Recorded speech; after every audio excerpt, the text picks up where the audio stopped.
The standoff between troops of India and China at the DOKHLAM area near the China-India-Bhutan tri-junction continues as either side has come up with any solutions. Now in June this year, India accused China of constructing a road towards the DOKHLAM area, an objection that the Royal Bhutanese Army has also raised.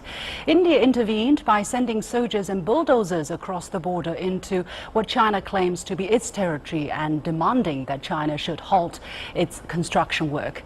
Why is India intervening in the dispute, and is there a ready solution? I'm pleased to be joined in the studio by Dr.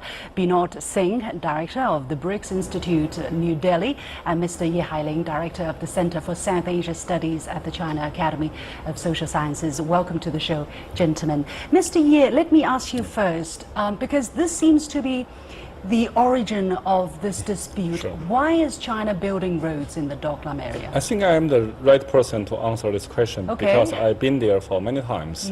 Not only these DOKHLAM areas, but also many other places alongside in the border at the Tibet Autonomous region.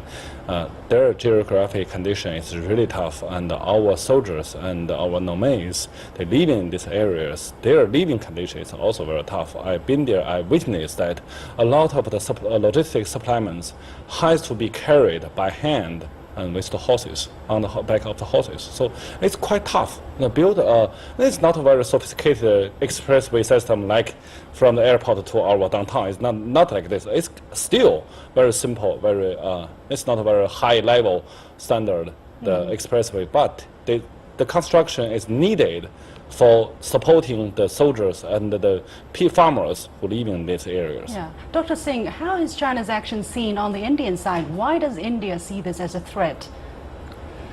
It's hard for you to believe the Indian side because I have not been to the border area. What we see is that China cannot make the things which it has done in South China Sea. We have been watching South China Sea, what you have done there. That is a reference for us. So if you let you do what you're doing in South China Sea, maybe those countries are small. India is not Philippines, India is not Vietnam.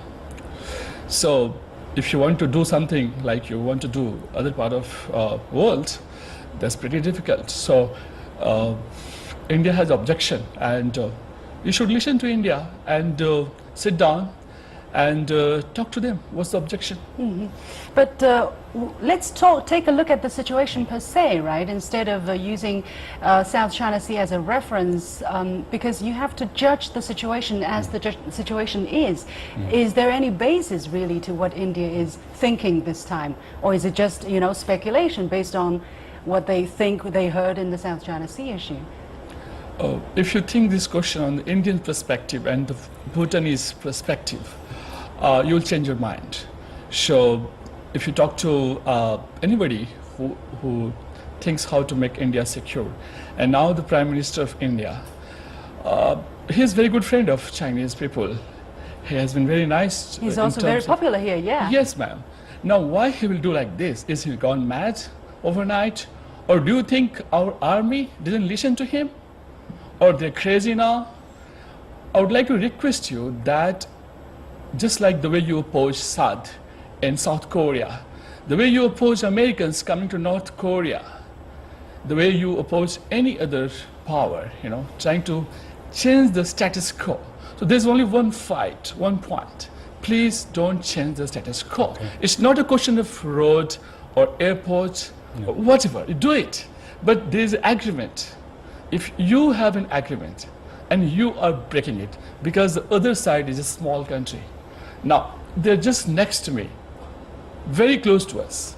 So we have some obligation. Yeah. We have some obligation, 1950, 2007. Yeah. And if you think India will forget the obligations just because of China is a very good friend, that's not true. So you say India has obligations for Bhutan? Okay. It does. Yeah, Dr. Ye, what is your reaction to that? I would like to make the response. Yeah. Firstly, Dr. Singh mentioned that the South China Sea as a reference, but we should notice that India never stopped the construction in their side border, not only on the disputed areas, but also non-disputed areas. Actually, India has most sophisticated infrastructure construction project in the Indian side, not on our side. We only pave the road. India has a lot of the chopper plate and also has a very sophisticated the road system. So it's not only China has to didn't do nothing to so-called change the status quo. India always keep their moving to change the status quo, to create a new status quo. So in this circumstance, how China will understand the Indians' action in the another side of the territory if India's accusation to China is precisely, so I think China has more reason to raise the same accusation towards to India. That's my first response. Secondly, talking about the Bhutan. I think when we launched the border issue negotiation with Bhutan between China and Bhutan, these two countries, these areas never be to be the issue of this negotiation. We have the border dispute, but not in these areas. So it's not related to Bhutan. It's really only related to India. What is the core of the problem? In my understanding, there have been 24 rounds of negotiations between China and Bhutan. This area has never been an issue. Why has there never been a conclusion? It's because the Bhutan is not an independent country. I quote the Dr. Singh's comment that India has an obligation. But in my understanding, it's not only the obligation, it's also the superpower over the Indians, the Bhutan's independence. This 20 rounds of negotiation not only happened between China and Bhutan. In the negotiation, the table, there's one invisible partners. It's called India.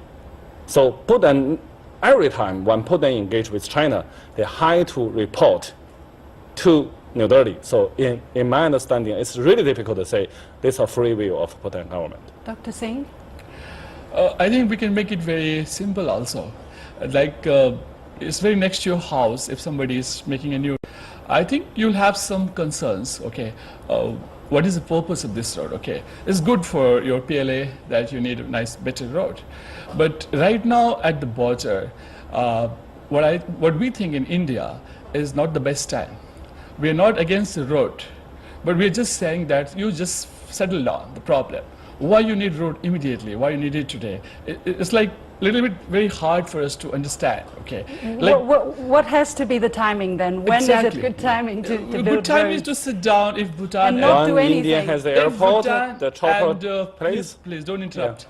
So what I mean to say as a Indian party here is that please do whatever you want to do if it is your land, but just prove it. It's your land. Why not let Bhutan... And how to prove it? If you just say this is my land from the ancient time, that's not the way.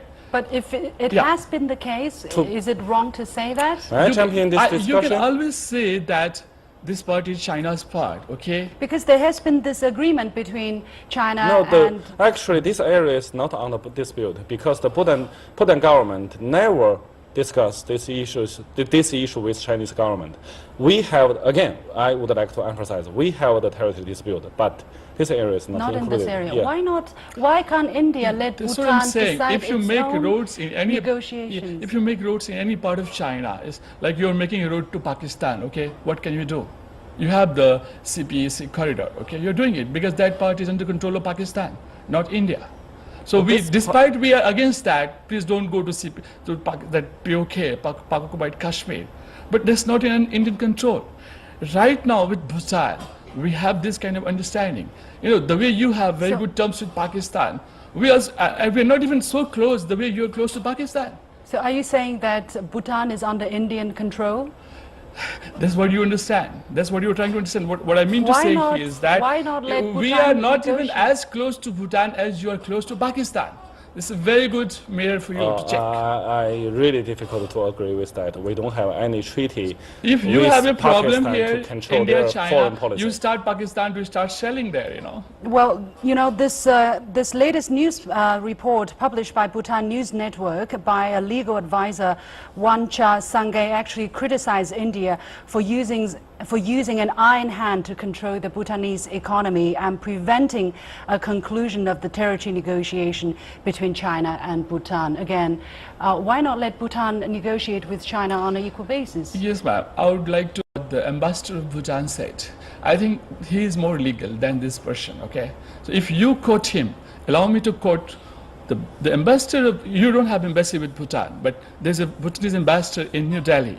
So he submitted this to Chinese embassy. He already passed the message. I'm not carrying with me right now. You can read it. So whom should I believe? Should I believe this gentleman, or should I believe the legal ambassador of the government of Bhutan? He is the ambassador. The way you just spoke to the ambassador of Pakistan, we also speak to the ambassador. I do not we know cannot, what, we can't speak to any person from Bhutan and what do you think of India relationship. We have to speak to the Bhutanese government, and there's no statement from the government of Bhutan that India is wrong. It's So, very simple that why we don't have the Bhutan's ambassador in Beijing, because it really doesn't allow it. It's quite simple. Yeah, there are no diplomatic relations between and China. we all know the and reason. Bhutan. Why was the reason behind it? There's no diplomatic relationship only between China and Bhutan. Bhutan is the only neighboring country of China. We don't have any diplomatic relation. So we know the answer. It's because of India. It's not because of Bhutan. Okay, what could be possibly the way out of this standoff? I mean, China is demanding that India withdraw its troops and take back its bulldozers, but India says China needs to stop constructing roads in its territory. What could possibly be the solution? Very honestly, withdraw the troops is the first. Sorry? Withdraw the troops is the Withdraw first. the Indian troops troops first? is What the does first. the Indian side insist? Basically, if we withdraw the troops, I think the road will come up. That's the problem. It's very easy for us to withdraw the troops. So China do any construction in its part of the territory, anywhere along its border, where the roads are very poor, where it's very difficult to access the troops there. Is there any possibility Why that do China you want to can go do? so close to us? Well, That's very And funny. the question is why are that, you so afraid? Well, I think we have to leave it there. Really, this is a topic that we can go on and on, but I think this kind of discussion is necessary, that we sit down face to face and listen to each other. We have to leave it there. Many thanks to Dr. Binod Singh from the BRICS Institute of New Delhi and Mr. Ye Hailing, Director of the Center for South Asia Studies at the China Academy of Social Sciences. And I still have my point to make. Now, China's foreign policy is to create a peaceful and favorable environment for its economic development and the rejuvenation of the Chinese nation through peaceful means. So it is in China's interest to befriend its neighbors and build companionships to increase mutual trust and reduce border frictions. China and India are the most populous countries in the world, and as neighbors, we mean a great deal to each other. When we are enemies, we both lose. When we are friends, we both win. And with that, we come to the end of this edition of The Point with me, Liu Xin. Thank you very much for joining us. Follow us on Twitter or Facebook using the handle The Point with Alex. Download the application CGTN Live to watch our show on your mobile devices, or go to YouTube and look for CGTN The Point. Thanks for watching. I hope you got the point.